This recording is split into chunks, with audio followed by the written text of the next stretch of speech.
یہاں اللہ فرماتا ہے کہ اگر تم مجھ سے محبت کرنا چاہتے ہو اور میری محبت کو حاصل کرنا چاہتے ہو، میری بخشش اور مغفرت کو پانا چاہتے ہو، تو میرے نبی کی غلامی کرو۔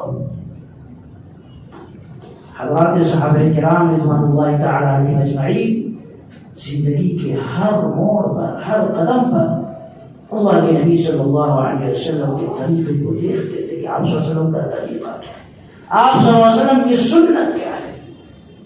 میرے عزیز بھائیوں، ہمیں بھی چاہیے کہ ہم جو بھی کام کریں آقا صلی اللہ علیہ وسلم کی سنت کے مطابق کریں، حضور پاک صلی اللہ علیہ وسلم کے طریقے کے مطابق کریں۔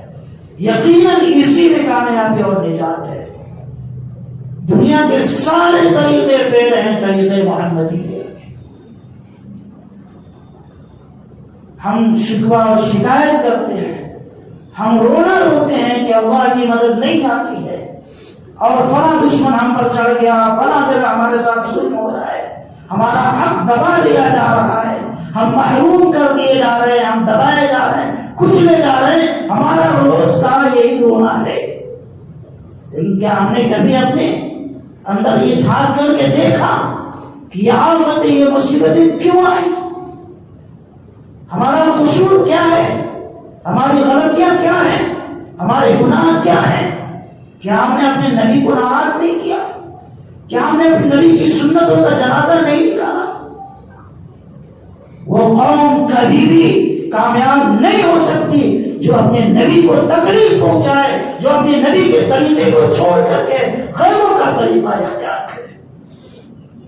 ہم طریقہ اختیار کرتے ہیں یہودیوں کا، ہم طریقہ اختیار کرتے ہیں عیسائیوں کا، ہمارا لباس، ہمارا پہننا، کھانا پینا، سب کچھ ان لوگوں کے طریقے کے مطابق ہے جو ہمیں ہر جگہ مارتے ہیں، ہمیں ذلیل کرنے کی کوشش کرتے ہیں، اور ہم چاہتے ہیں کہ مدد صحابہ کرام کی طرف، اللہ کی طرف سے ہے۔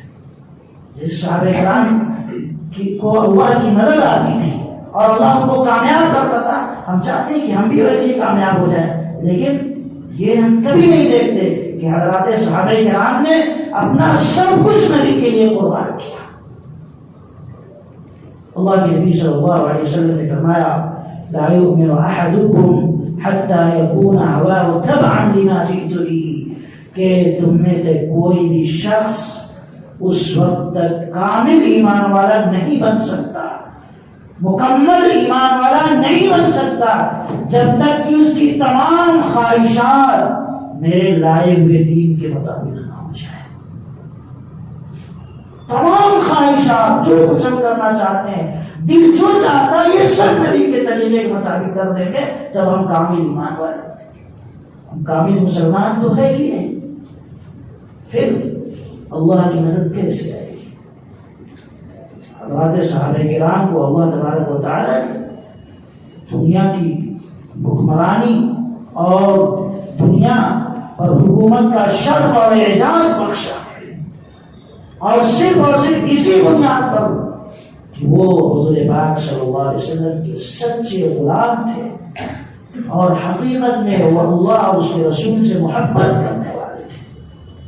ہم تو صرف زبانی جماعت ہمارا ہے، ہم صرف زبانی دعویٰ کرتے ہیں کہ ہم عاشق رسول ہیں، ایک بھی نبی کی سنت اور ایک بھی طریقہ ہماری زندگی میں نہیں ہوتا ہے، اور ہم دعوے پہ دعویٰ کیے جاتے ہیں۔ میرے عزیز بھائیوں، یاد رکھیں، اس میں کوئی شک نہیں ہے کہ حضور پاک صلی اللہ علیہ وسلم کا طریقہ اور اسلام یہی نجات کا راستہ ہے۔ اس میں کوئی شک نہیں ہے، اسلام ہی نجات کا راستہ ہے، اور حضور پاک صلی اللہ علیہ وسلم کی سنت پر عمل کرنے میں ہی کامیابی ہے۔ لیکن ہم عمل کریں تب تو